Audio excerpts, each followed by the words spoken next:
Ici Lorraine craque pour l'émission Sur ma route, sur Moselle TV et Vosges Télévisions. Ici, votre radio de proximité en Lorraine.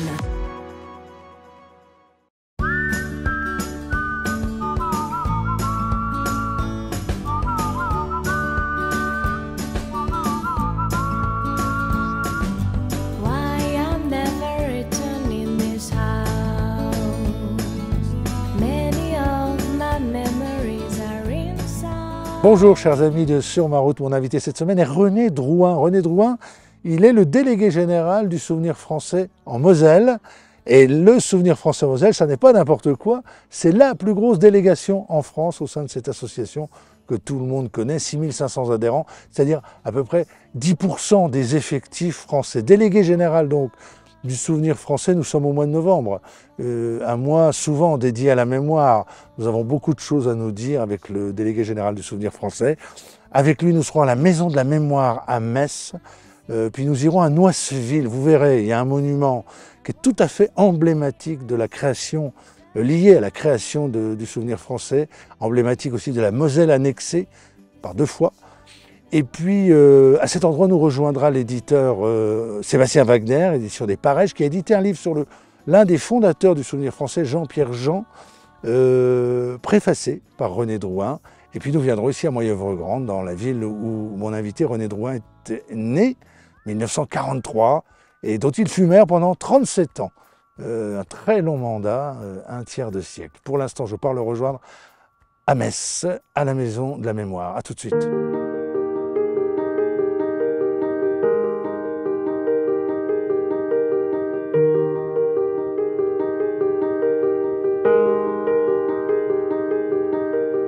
Bonjour, cher René Drouin. Ça va ? Bonjour, bien-aimé.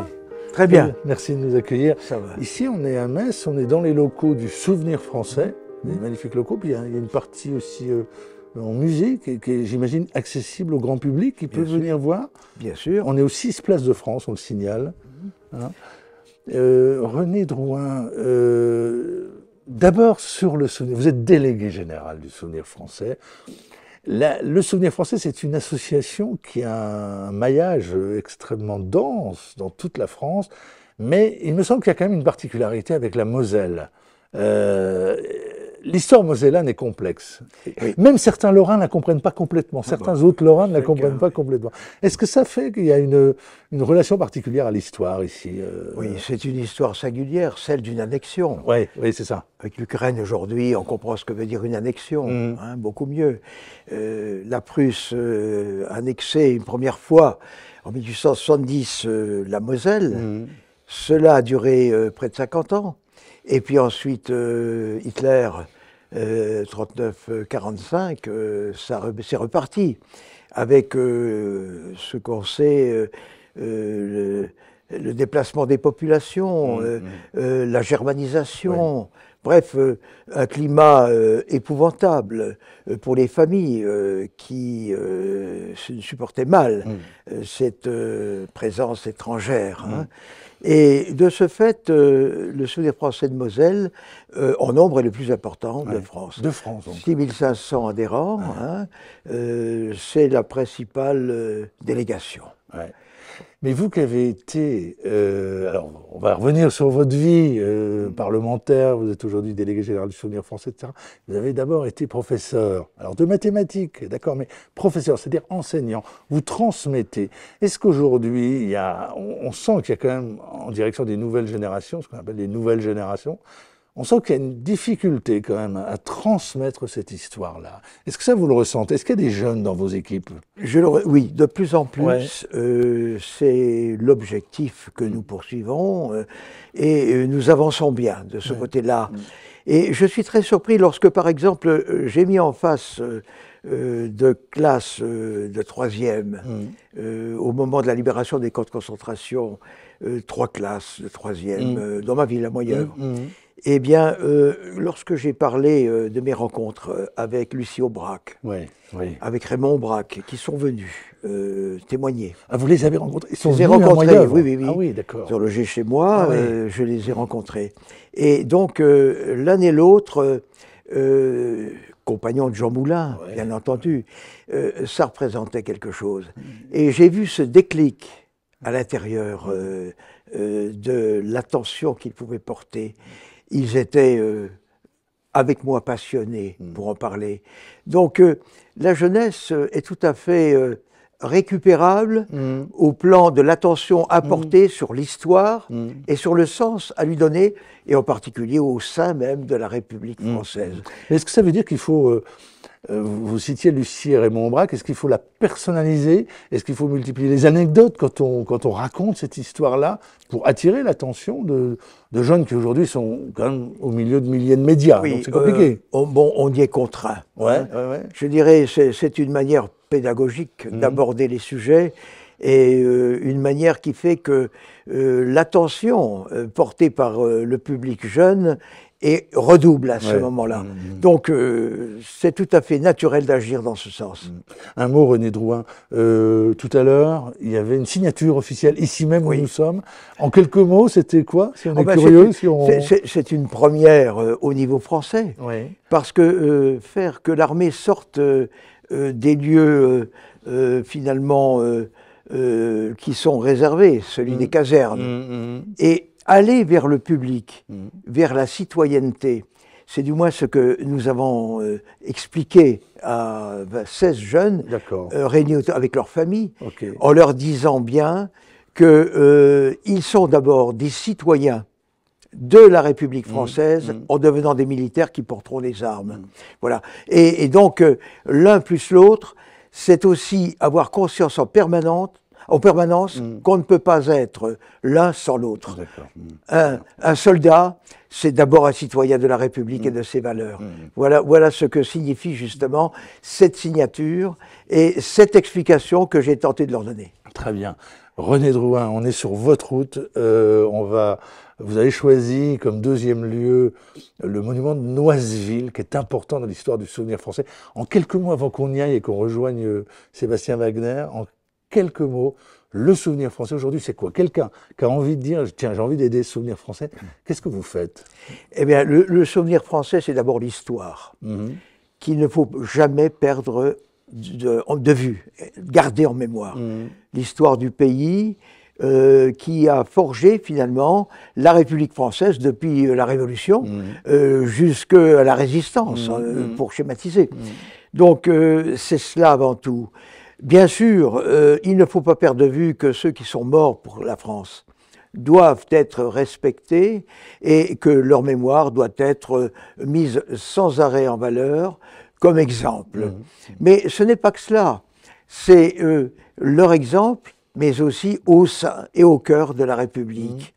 Car faire savoir aux jeunes générations que la République c'est quelque chose de précieux, mais aussi de fragile, qu'il faut sans arrêt réactiver, renforcer et faire en sorte qu'elle puisse faire la différence avec les dictatures.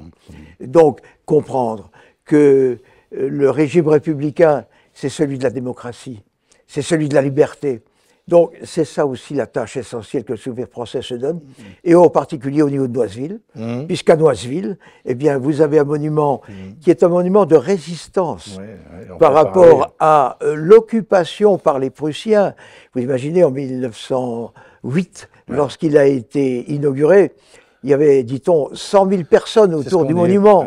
C'est fantastique, avec des gerbes bleu, blanc, rouge, au nez, à la barbe, des Prussiens. Alors qu'on était dans un territoire allemand, précisons-le pour ceux qui ne sont pas mosellans, qui nous écoutent. Tout à fait. Nous étions dans un territoire allemand occupé. Avec la langue allemande, avec finalement la germanisation, comme on dira. On dira en Ukraine la russification. C'est ça. Donc c'est cela qu'il faut comprendre.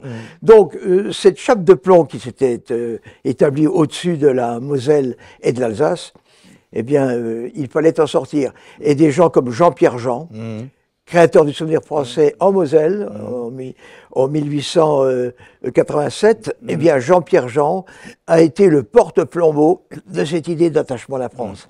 Jean-Pierre Jean, le souvenir français, on va en reparler. Merci dans un instant. On va à Noiseville, ensemble. Très bien. On y va? Merci. C'est parti.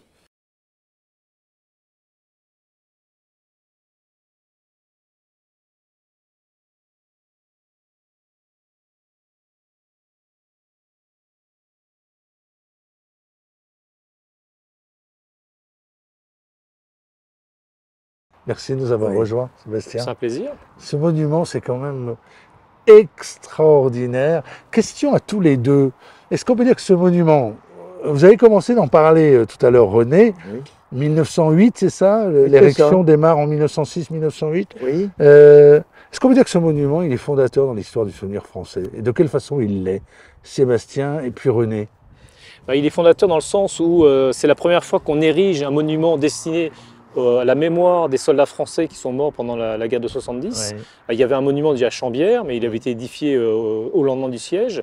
Là, on est plus de 40 ans après, et les Allemands donc, autorisent l'érection de ce monument, et on voit raviver en fait, la mémoire de ce conflit.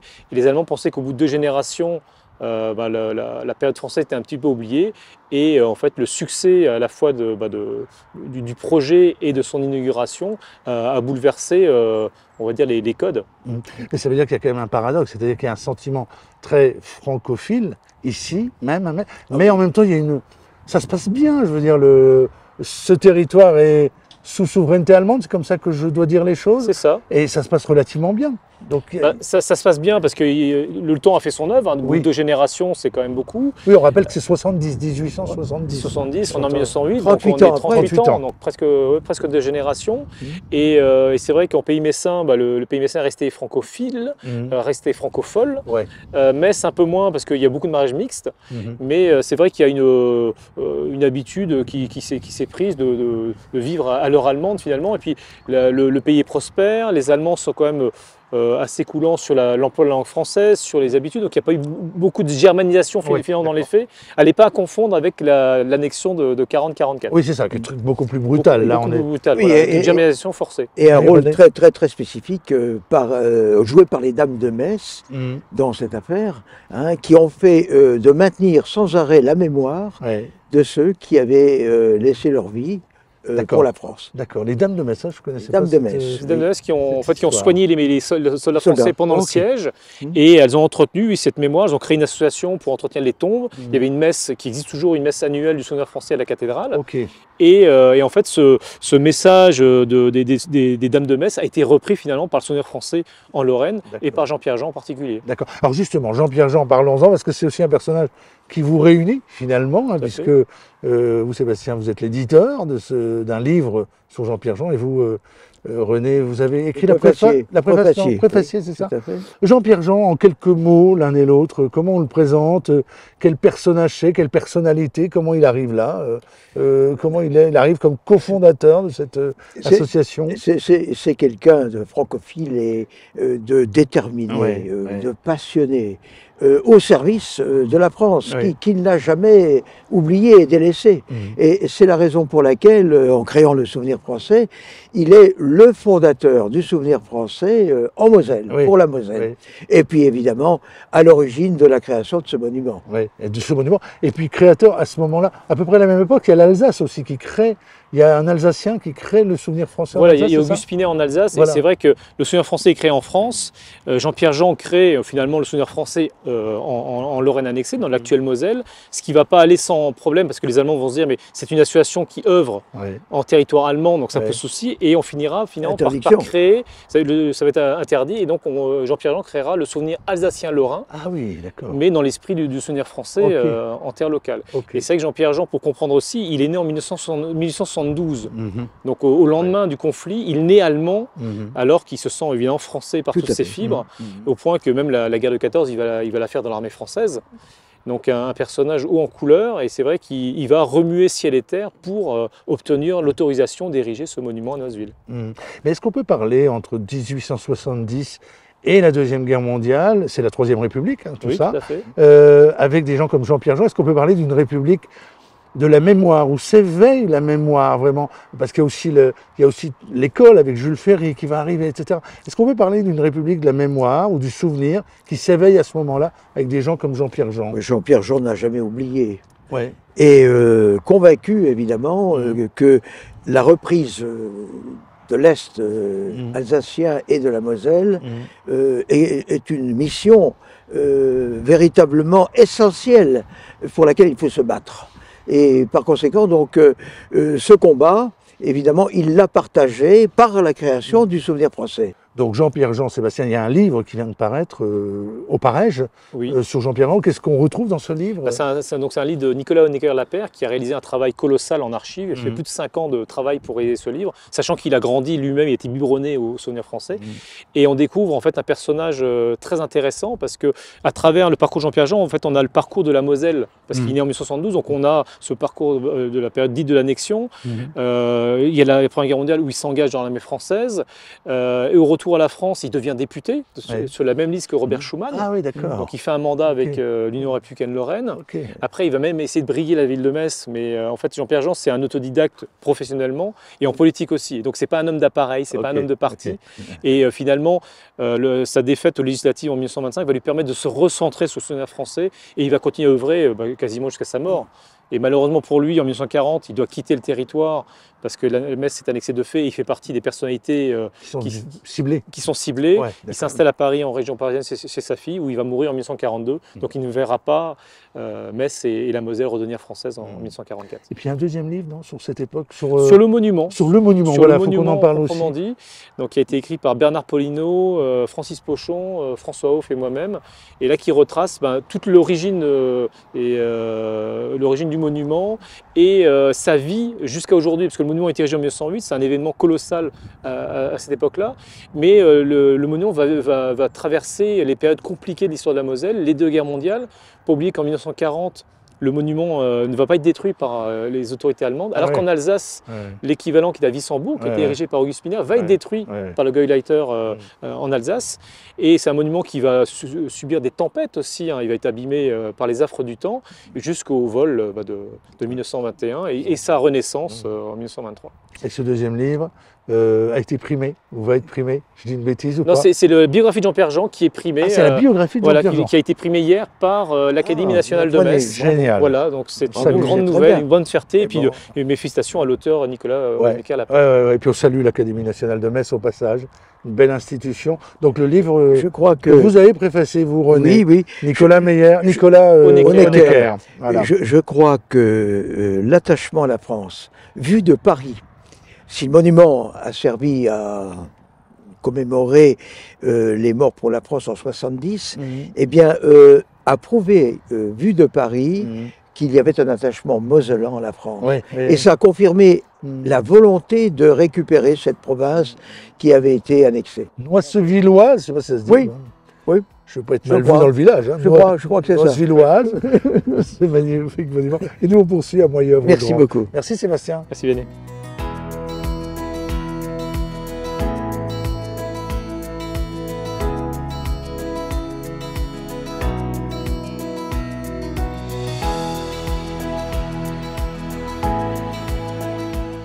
Bon voilà René, là on est chez vous. Absolument. Moyeuvre-Grande, vous êtes né ici. Le fief. Je suis né ici. Moyeuvre, alors ici, je vis ici. On est précisément dans le quartier de Froidcu. Les racines sont ici. Froidcu, juste un mot, ça vient d'où ce Froidcu? C'est simplement un plateau balayé par le vent, le froid. Ok, d'accord. Voilà l'idée. Ok. Alors, Moyeuvre-Grande, d'abord la naissance. Vous êtes un gamin de la fin de la guerre, 2 ans avant la libération, 43. Les premières images qui vous reviennent de votre enfance ici à Moyeuvre-Grande, quelles sont-elles? Les jeux sur le chemin de l'école. Ouais. À l'époque, on faisait le chemin de l'école à pied. J'habitais les cités de l'autre côté. Et c'était des moments assez étonnants de communication avec les autres. Et puis aussi aller avec un vieux vélo à la sortie de l'usine. Quand mon père quittait à 14 h, c'était le jeudi et je montais avec lui pour aller prendre son repas. Donc c'est des moments étonnants et de vie sociale et collective.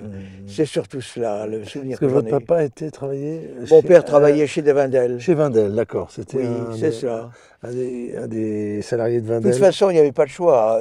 Ou bien on était à la mine ou à l'usine. Et selon les professions qu'on pouvait accomplir, on pouvait très bien être cadre ou ouvrier. Mais le destin, c'était l'usine ou la mine. Mais justement, parce que quand...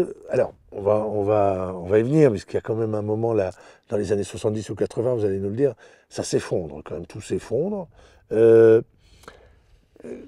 Comment ça se passe dans une ville comme ça, quand cette industrie-là, qui est ultra présente depuis des années, qu'elle nourrit finalement tout le monde, que ça craquelle, que ça commence à craquer dans tous les sens, et comment ça se... C'est le désappointement. Et chacun se sent déstabilisé, à la recherche d'une solution, parce que c'était désormais Voss et Dunkerque qui pouvaient donc employer la main-d'œuvre de la sidérurgie. Et cette sidérurgie était dans nos veines, omniprésente. Il fallait la défendre. C'est d'ailleurs pour cela que j'ai accompli une carrière politique au service de la sidérurgie et au service c'était ça le déclic de l'engagement, c'est ça? Absolument. Okay. Il fallait prolonger l'action syndicale que mon père avait menée dans les grandes grèves de 1936 avec les conquêtes ouvrières. Et j'ai même fait un peu de syndicalisme enseignant. Puis ensuite, me rendant compte que le syndicalisme avait ses limites, il fallait donc voter des lois pour changer la vie, comme on le disait à l'époque. Alors dans les racines de l'engagement, il y a donc votre papa, vous l'évoquez plusieurs fois, et puis il y a aussi ce combat pour la mine, pour la sidérurgie et la mine, parce qu'il y a un ministre qui dit de vous, je crois dans les années 80, qui dit mais Drouin, il a un haut fourneau dans la tête. C'est Jean Le Garrec, qui disait ça. Au moment de la nationalisation de la sidérurgie que j'ai... Alors, ça paraît complètement fou, mais elle est nationalisée alors. Elle a été nationalisée en 81, c'est ça? En 81, octobre 81, c'était la première nationalisation de François Mitterrand, et qui, pour moi, devait garantir une pérennité de la fabrication d'acier en Lorraine. Ça a été en partie vrai, et en fait, c'était une forme de revanche par rapport à la disparition de l'acier et surtout le départ des Devindel. Donc il fallait que nous puissions relever le gant. Et nous l'avons relevé en construisant donc une sidérurgie beaucoup plus moderne, plus performante et malheureusement avec moins d'emplois. Voilà un petit peu l'avantage d'un côté devenait un défaut de l'autre. Oui, puis à un moment, ça c'est quand même... tout n'a pas marché. Tout n'a pas marché. En nationalisation, en termes de diversification industrielle, certes, petit à petit, l'automobile en particulier. C'est pour ça qu'on a Batilly, on a PSV, donc... qui sont arrivés à ce moment-là. Qui sont arrivés à ce moment-là. Un peu comme des compensations. Absolument, absolument. C'est ainsi que ça a été construit. D'accord. Batilly, c'est Peugeot. Non, c'est Renault. C'est Renault véhicule industriel. Renault véhicule industriel, exact. D'accord. Alors un mot, et puis on va aller ensuite les jardins de l'atelier. Un mot, parce que vous parliez de François Mitterrand, 1981. René, vous êtes député pendant 12 ans à partir de 81. On vous classe un peu parce que vous êtes prof, vous avez le costume de velours, le collier de barbe. On dit c'est un peu les bébés Mitterrand en 81. C'est exact. C'est ça. C'était une époque où on croyait à ce qu'on faisait et à ce qu'on disait. Il y avait, de manière intérieure, une ambition qui était au service d'un idéal. L'idéal, changer la vie, changer la vie. Et on a essayé avec les 110 propositions. Et alors, pourquoi François Mitterrand fait son premier voyage de province, premier voyage présidentiel de province, c'est ici? Pourquoi ce choix de... Eh bien, tout simplement parce que j'avais été désigné par mon groupe politique, le groupe socialiste, comme étant rapporteur de la loi de nationalisation de la sidérurgie. D'accord. Et c'est la raison pour laquelle il voulait marquer par un temps fort, par sa présence justement, la première après son élection, à Yange. C'est ça. Dans les ateliers que nous avons visités. D'accord. Ça a été remarquable, avec les ouvriers qui venaient très étonnés voir ce nouveau président de la République. C'était une autre époque. C'était une autre époque. 12 ans député, et puis on va en reparler. 37 ans maire de Moyeuvre-Grande, là on va en reparler parce que c'était une autre aventure. C'est exact. On va dans un autre quartier, on va redescendre là peut-être plus en centre-ville. On va redescendre en centre-ville. Ok, on y va René.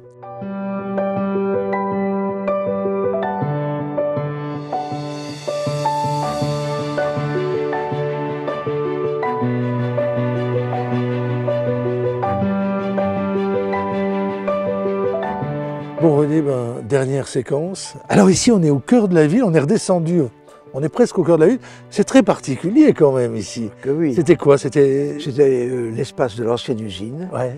2400 ouvriers, ce n'est pas rien. Une mine de fer, en fait il y en avait 3 sur Moyeuvre, 800 mineurs de fer, bon voilà.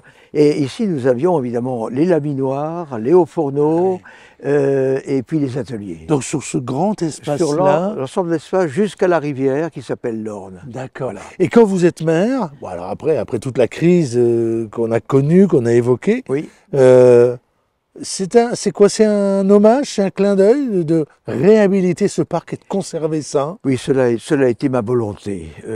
Il ne s'agissait pas de le laisser partir en déshérence. Il fallait faire en sorte qu'un lieu qui rassemble, puisque aujourd'hui c'est un lieu de loisirs et de promenade pour la plupart des habitants de la vallée de l'Orne, eh bien que cet espace reconverti garde à la fois des témoignages du passé, c'est le cas des pylônes métalliques et des pylônes en pierre de taille du calcaire de Jaumont. Voilà. Ah oui, c'est du Jaumont, d'accord. Oui. D'accord.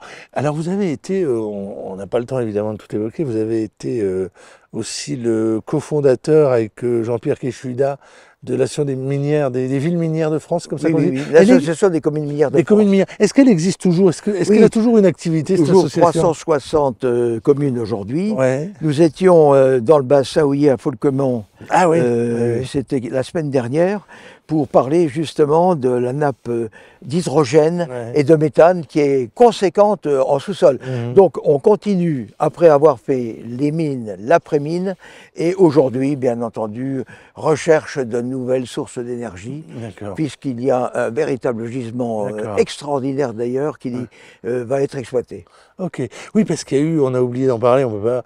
Il y a eu aussi dans l'après-mine ici, il y a eu des problèmes avec ce qu'on appelle l'ennoyage. Oui, alors l'ennoyage des mines. On en dit juste un petit mot parce que je sais que ça touche beaucoup les gens. Ça a été très très difficile parce qu'il a fallu reloger un quartier qui s'appelle Cité Curel, un peu plus loin.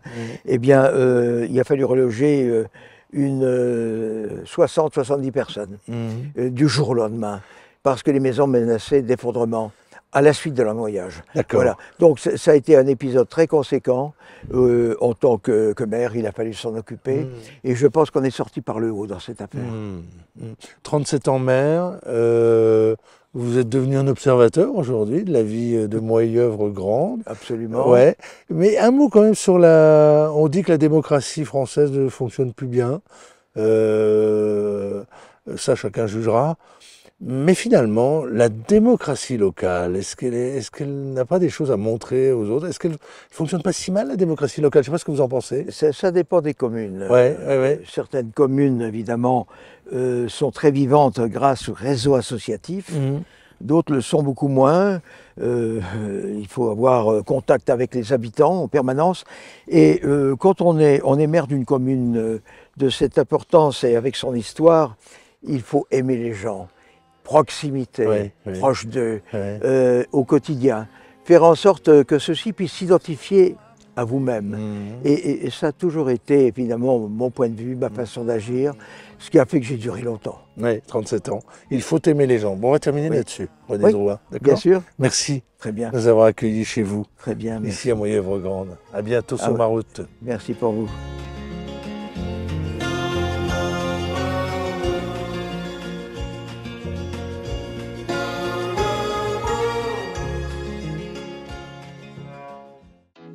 Ici Lorraine craque pour l'émission Sur ma route, sur Moselle TV et Vosges Télévisions.